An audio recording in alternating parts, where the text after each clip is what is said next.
नमस्ते भाई, जय हिंद। कैसे हैं आप लोग? उम्मीद है मस्त हो गए और बैठे हुए गले के साथ में आप सभी का स्वागत कर रहा हूं। आप फटाफट से वीडियो के साथ जुड़ जाओ। आज हम बात करेंगे कंपाउंड इंटरेस्ट के एक ऐसे टॉपिक के ऊपर जो एसएससी जीडी एग्जाम का तो अथा फेवरेट टॉपिक है और ये क्वेश्चन कई बार दिल्ली पुलिस में और अदर एग्जाम्स में भी आता रहता है। आज इस कॉन्सेप्ट को हम कतई ढंग से क्लियर करने वाले हैं और आपको अच्छे से पता है, अगर मैं वीडियो लेकर के आ गया हूं तो वीडियो के एंड तक जो भी कोई कॉन्सेप्ट होगा वो आपके दिल में उतर जाएगा और एक क्वेश्चन आपका पक्का हो जाएगा एग्जाम में। एक बार फटाफट से आ जाओ, जुड़ जाओ, क्योंकि ये कंपाउंड इंटरेस्ट पर बेस है पूरा। तो मैं आज आपको पहले कंपाउंड इंटरेस्ट में यूज होने वाला वो फॉर्मूला बता देता हूं। दूसरी सबसे बड़ी चीज, अगर आप एसएससी जीडी के लिए प्रिपेयर कर रहे हो तो रोज रात को जो लाइव क्लास हो रही है 8 बजे उसे मिस मत करो। आज मेंसुरेशन की भी क्लास है, हालांकि जब ये रिकॉर्ड होकर वीडियो जाएगी तो एक दिन पहले हो चुकी होगी मेंसुरेशन, तो मेंसुरेशन की क्लास जरूर ले लेना, भले रिकॉर्डेड ले लेना, ठीक है। और जो डेली हम प्रैक्टिस सेट सॉल्व कर रहे हैं उनमें जरूर जोड़ो अगर आप एसएससी जीडी के लिए प्रिपेयर कर रहे हो। 100% आपका स्कोर बढ़ेगा। और मैं फुल एग्रेशन मोड में इसलिए हूं कि बहुत कम समय बचा हुआ है एसएससी जीडी में और 20 में से 20 नंबर लेके आना है। अब आते हैं यहां पर। सबसे पहले जो भी कोई कॉन्सेप्ट होगा, जो भी सवाल होगा, उस पर बाद में बात करेंगे। जो बता रहा हूं बस वो सुनो।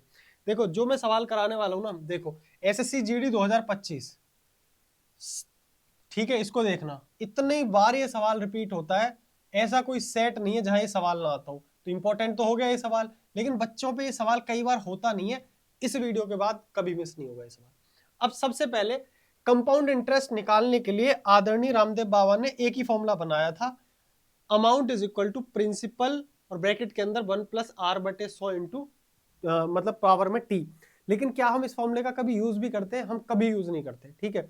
जिसको बिल्कुल नहीं पता वो सुन लो। ए फॉर अमाउंट है, पी फॉर प्रिंसिपल यानी मूलधन है, R for rate of interest यानी ब्याज दर है, और टी फॉर टाइम है। ये फॉर्मूला आप सबने पढ़ रखा होगा, मैं ऐसा मान के चलता हूं। लेकिन compound interest is nothing but a successive percentage increase. ये कुछ नहीं है, परसेंटेज का सक्सेसिवली बढ़ना ही कंपाउंड इंटरेस्ट कहलाता है। बोले भैया कुछ समझ नहीं आएगा, आएगा, अब समझ में आएगा। प्रिंसिपल हो या कुछ भी हो, सबसे बड़ा गेम है रेट ऑफ इंटरेस्ट का। अब आप एक चीज को ध्यान से समझने की कोशिश करो। अगर रेट ऑफ इंटरेस्ट 10% है, रेट ऑफ इंटरेस्ट 10% है, मैं फॉर्मूले में लगा रहा हूं, एक बार इधर देखना ध्यान से। अमाउंट प्रिंसिपल 1+10 ये क्या, 100, और यहां पे आता है टी, टाइम, चाहे 1 साल हो, 2 साल हो, 3 साल हो, ठीक है। अगर आप ध्यान से देखोगे तो 0 से 0 कट जाएगी, 10 एकम 10 और 11, तो अमाउंट बराबर प्रिंसिपल इंटू 11/10, और इसकी जो पावर है वो है टी। अगर 1 साल का टाइम है तो टी की जगह 1 आ जाएगा, 2 साल का टाइम है तो टी की जगह 2 आ जाएगा, 3 साल का टाइम है तो टी की जगह 3 आ जाएगा, ठीक है। मैं समझाना क्या चाहता हूं, सबसे पहले तो आप इस फॉर्मूला लगाने की प्रक्रिया से बिल्कुल बाहर आ जाओ। आपको कभी फॉर्मूला लगाना ही नहीं है, इस कॉन्सेप्ट में नहीं, किसी भी सवाल में। सबसे पहले तो सक्सेसिव परसेंटेज इंक्रीज को डायरेक्ट समझो।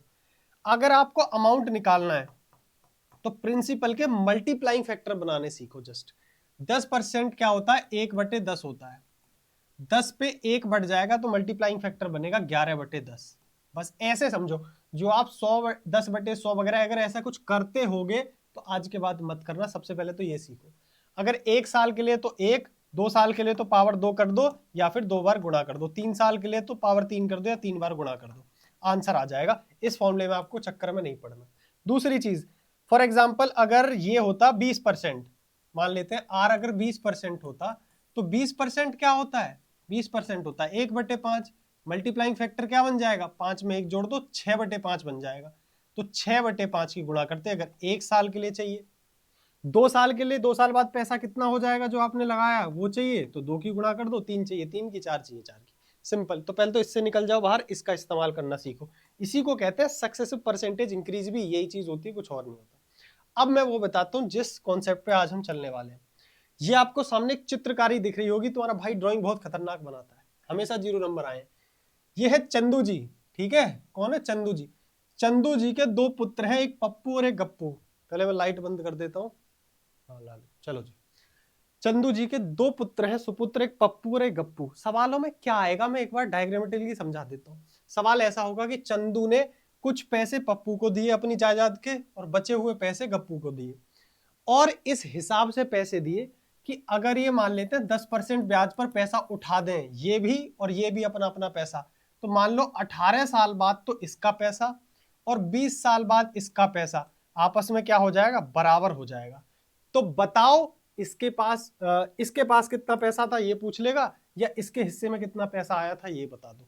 इस तरीके के सवाल बनते हैं। अब आप सवालों पे चलोगे, सवालों के थ्रू सब चीज क्लियर हो जाएगी। क्लियर है? मैंने आपको फॉर्मेट बता दिया किस टाइप के सवाल बनते हैं। पहला सवाल देखो, सवालों से असल में चीजें क्लियर होती हैं। अब यहां से तुम्हें सब कुछ समझ में आएगा, और एक बार हम इसको बेसिक से करेंगे, एक या दो बार, फिर इसका कुछ निचोड़ भी निकालेंगे ताकि हम जल्दी से पेपर में उड़ा सकें सवाल।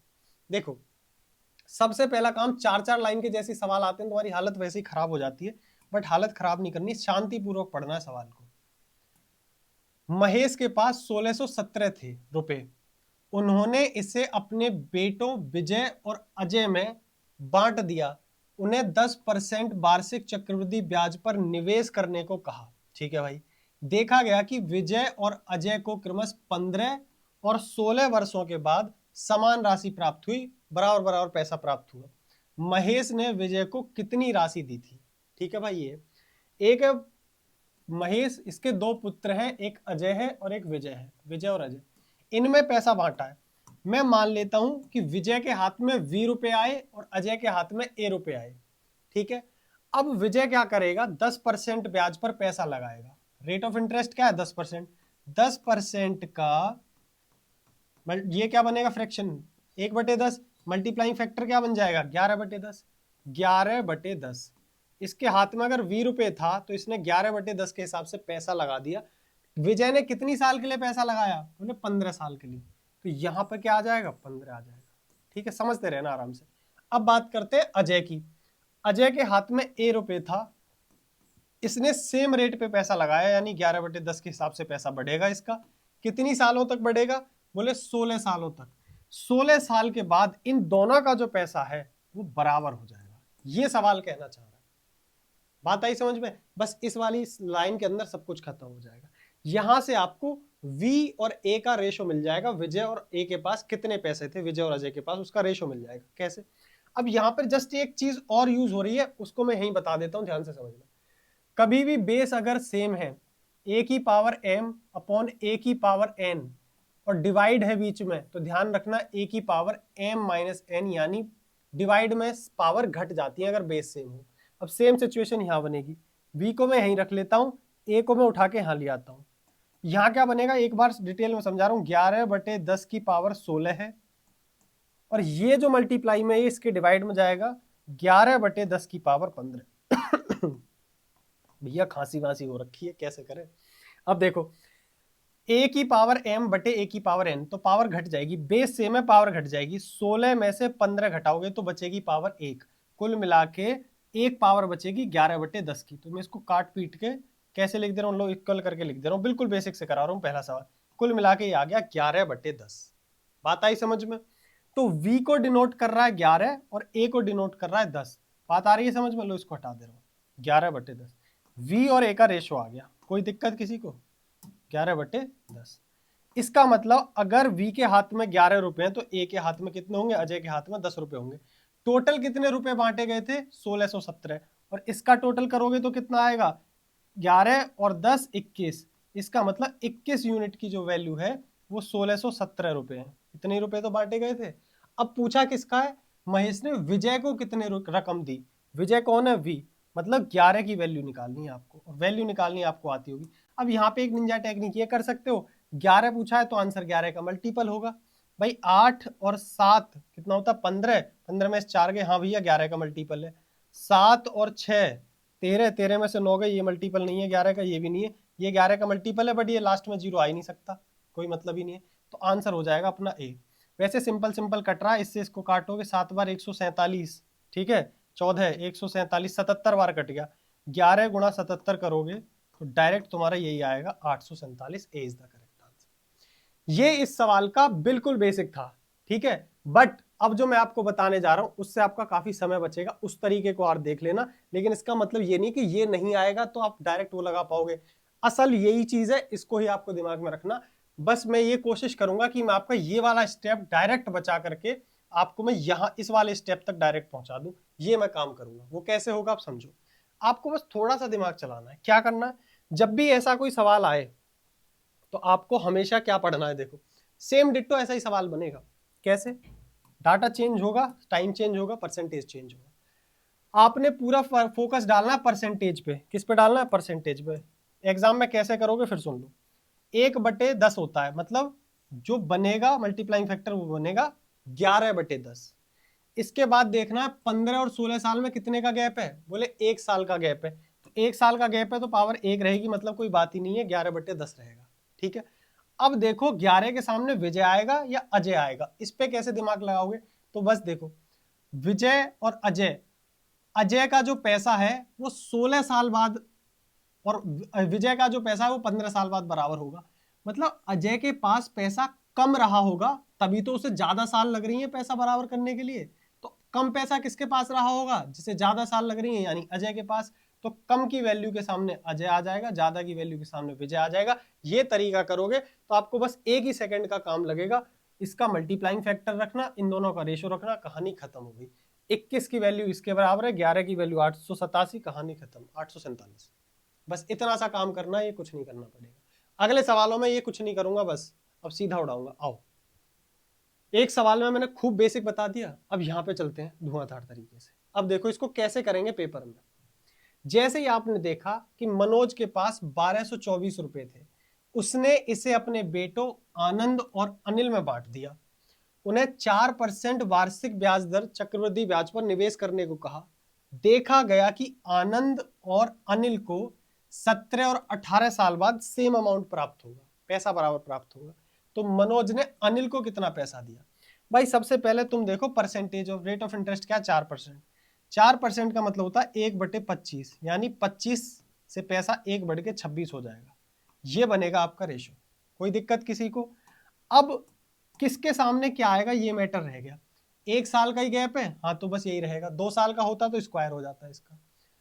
अब ज्यादा किसकी वैल्यू? अनिल को ज्यादा साल लग रही है पैसा बराबर करने के लिए, इसका मतलब ये है इसको ज्यादा समय लग रहा है पैसा बराबर करने के लिए, इसके पास कम पैसा था।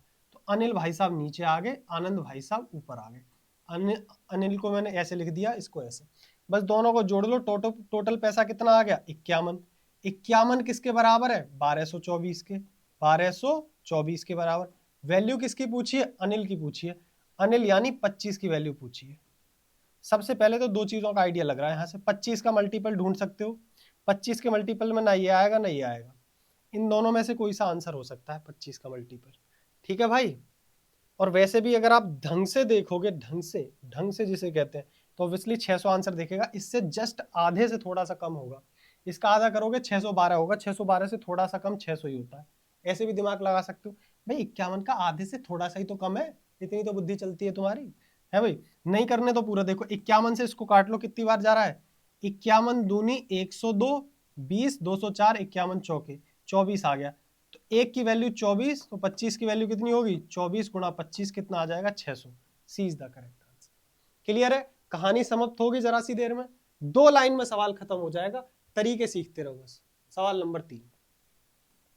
अब तुम इतने प्रो हो जाने चाहिए कि मेरा गला तो तुमने बिठा दिया है, लेकिन इसका आंसर सही सही देते रहो। तुम जहां भी देख रहे हो मेरे से पहले सॉल्व करने की कोशिश करो, वीडियो पॉज करके। ऋषि के पास 1612 रुपया थे। उन्होंने अपने पुत्र शान और पीयूष में 8% वार्षिक चक्रवृद्धि ब्याज से निवेश किया, और शान और पीयूष 19 और 20 साल के बाद पैसा उनके पास बराबर हो जाएगा। ऋषि ने शान को कितना पैसा दिया ये पूछा है। भाई 8% का मतलब क्या हुआ? 2/25। इसका मतलब है पैसा 25 से 2 बढ़कर 27 हो जाएगा। गैप कितने साल का? बोले 1 साल का। कोई दिक्कत नहीं, ऐसे रहने दो। अब ये देखना कौन सा किसके सामने। पीयूष को ज्यादा साल लग रहे हैं पैसा बराबर करने में, इसका मतलब पीयूष का अमाउंट कम होगा और शान का ज्यादा होगा। 25 और 27 को मैं जोड़ूंगा तो कितना आ जाएगा? 52। 52 की वैल्यू आपको कितनी दे रखी है? 1612। और आपसे पूछा किसकी वैल्यू है? शान की वैल्यू पूछी, यानी 27। तो आप इतना कर सकते हो कि 27 की वैल्यू चेक करनी है, 9 का मल्टीपल ढूंढ लो। भाई 27 के अंदर 9 छुपा हुआ है, 9 का मल्टीपल ढूंढ सकते हो तुम। देखो ये क्या है? 8 और 6 14, 14 और 7 21, नहीं है 9 का मल्टीपल। 7 3 10 8 18, ये 9 का मल्टीपल है। ठीक है भाई। 7 5 12 और 8 20, नहीं है 9 का मल्टीपल। 7 7 14 5 19, नहीं है 9 का मल्टीपल। अकेला बी 9 का मल्टीपल है, ऐसे भी आंसर मार सकते हो। पूरा सॉल्व करना है तो भी कोई बहुत बड़ी महाभारत नहीं है। 52 तिया 156, ठीक है कि 156, और ये कितना हो गया 52, 52 एकम 52, एक की वैल्यू 31 है तो 27 की वैल्यू कितनी होगी 31 गुणा 27, 27 एकम 27, 2 27 तिया 81 और 2 83, 837 20 द करेक्ट आंसर। बात समझ में आ रही है कि नहीं आ रही बताओ। ऐसे सवाल आपकी 15 मिनट की वीडियो 1 नंबर पक्का करा देगी। जीडी के लिए आने वाले टाइम में ये डेली डोज में डेडिकेटेड ही बना रहा हूं जीडी के लिए, और आने वाले अदर एग्जाम्स में भी ये सवाल बहुत पूछे जाते हैं। सवाल नंबर 4 को देखो फटाफट से, ठीक है क्या बोल रहा है। अमन के पास 1037 है, उसके 2 सुपुत्र हैं हर्ष और शिव, उनमें बांट रहा है, 20% रेट है, 16 और 18 साल बाद पैसा बराबर हो जाएगा। अमन ने हर्ष को कितना पैसा दिया, ये बात है, ठीक है भाई। सबसे पहले इसको दबोच लो, 20% का मतलब होता है 1/5, यानी 5 से 6 हो रहा है पैसा, 1 साल के अंदर पैसा 5 से 6 हो जाएगा। लेकिन इस बार पैसा बराबर होने के लिए 2 साल का गैप है, 2 साल का गैप है तो इसका स्क्वायर कर लेंगे। इसका स्क्वायर करोगे तो ये कितना हो जाएगा 36/25, कितना हो जाएगा ये हो जाएगा 36/25। इस बार जो रेशो बनेगा वो ये बनेगा। अब ज्यादा और कम देखो, भाई साहब जो शिव है उनको ज्यादा समय लग रहा है पैसा बराबर करने के लिए, इसके पास, इसका मतलब है शिव के पास पैसा कम था, एस नीचे आएगा एच ऊपर जाएगा, बस। टोटल पैसा कितना है 36 और 25 कितना हो गया 61 हो गया। 61 की वैल्यू दे रखी है 1037। आपसे पूछी किसकी वैल्यू, हर्ष की, हर्ष बोले तो 36। आप चाहो तो यहाँ पे 6 का मल्टीपल ढूंढ लो, अरे तेरा भला हो, 36 की वैल्यू पूछी है, 6 का तो कोई मल्टीपल ही नहीं है। एक काम करो, इसको चेंज करो, हर्ष की जगह शिव करो, यहाँ पे शिव करो, शिव, ठीक है तो आंसर ही नहीं आएगा वरना। शिव, शिव अगर पूछता है तो क्या 25 की वैल्यू निकालनी है, 25 का मल्टीपल क्या हो सकता है भैया, कोनो घोटाला लग रहा है यार।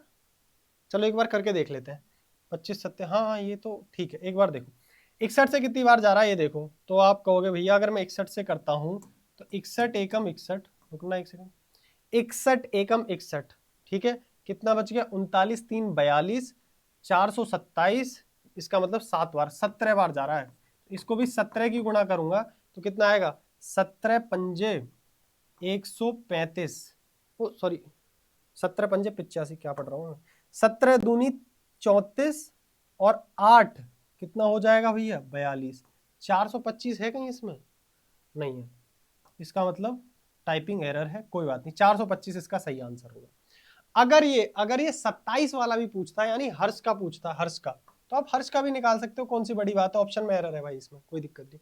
अगर ये हर्ष का पूछता तो आप 27 की वैल्यू निकाल देते, 27 गुणा 17 कर देते, कोई दिक्कत है इसमें, आराम से कर लेना इसको, ठीक है मैं करके दिखा देता हूँ अगर दिक्कत है। 17 सत्ते 119, 11 हासिल, ठीक है 17 दूनी 34 और 11 45, ये आ जाता।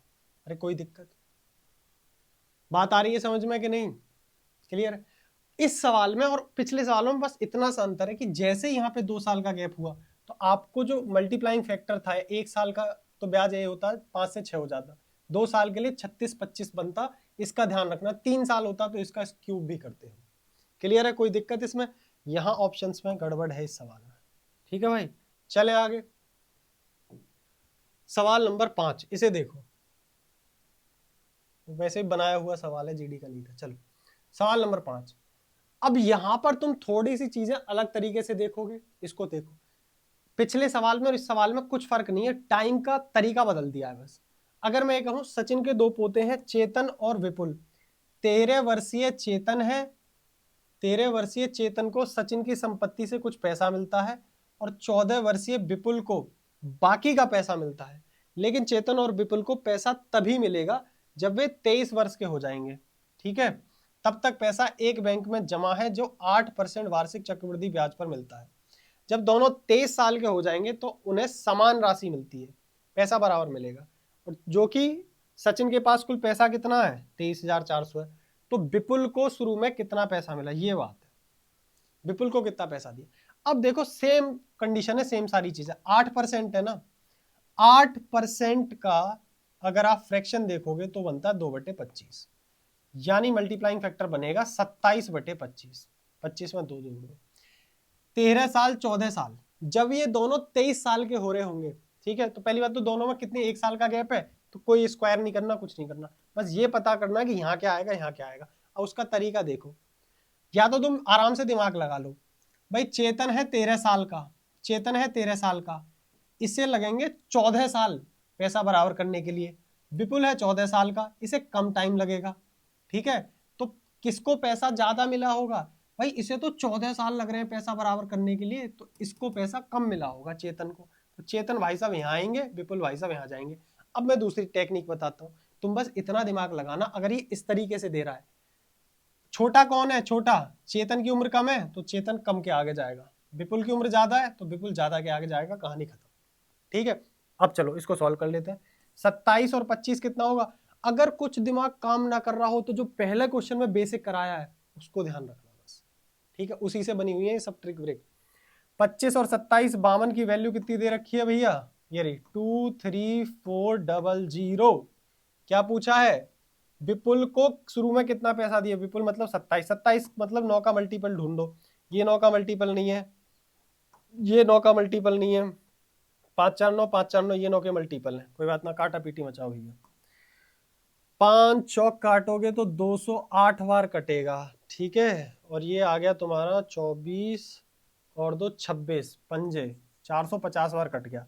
एक की वैल्यू 450, तो 27 की वैल्यू कितनी होगी, 0, 27 पंजे 135, 13, 27 चौके 108 और 13 121, ये आ गया भैया तुम्हारा 12150, B is the correct answer. Clear है, बात समझ में आई कि नहीं आई। पिछले सवालों में वो यहां बता रहा था कि इतनी साल बाद पैसा बराबर होगा, इस बार उसने पहले बता दिया चेतन की उम्र है, विपुल की उम्र है, तो आइडिया तुम भी लगा सकते हो कि 23 साल होने में किसको कितना समय लगेगा, ठीक है, वो एक ही बात है। चलो अब इसका आंसर तुम कमेंट में फेंक के मार देना, ये आपका होमवर्क है। एक वीडियो एक टॉपिक क्लियर, हो सकता है कभी कभी आपको कोई चीज ज्यादा हैवी लगने लगे, यार थोड़ा कम समझ में आ रहा है, कम समझ में आ रहा है, तो बस इतना बोलूंगा, एक बार और देख लो, बस एक बार तसल्ली से और देख लो, क्लियर हो जाएगा एकदम क्रिस्टल क्लियर, टेंशन मत लेना। और बाकी कमेंट सेक्शन आपके लिए हमेशा खुला हुआ है। कमेंट में जो एक काम मस्ट है, जो करना ही करना है, वो ये है, जब भी आपके लिए कोई होमवर्क पूछा जाए उसका आंसर देना है, भले ही गलत दे देना, कोई दिक्कत नहीं, मैं हमेशा कमेंट पढ़ता हूं। दूसरा, आपको जो भी प्रॉब्लम आ रही है मैथ में, वो कमेंट सेक्शन में लिखो, कल नहीं होगा, परसों नहीं होगा, बट कर दूंगा। हर चीज में अलाइन करता हूँ, कमेंट सेक्शन पढ़ता हूँ, क्या आने वाला है एग्जाम्स में वो देखता हूँ, उसके हिसाब से मैं वीडियोस लेके आ रहा हूँ, ठीक है। आपको कोई प्रॉब्लम आ रही है, लिखो, मैं उस टॉपिक को उठा के वीडियो बना दूंगा, ठीक है। प्रॉब्लम सारी निपटाई जाएंगी, टेंशन फ्री रहना। तब तक के लिए टाटा बाय बाय, नमस्कार, मस्त रहो, मुस्कुराते रहो।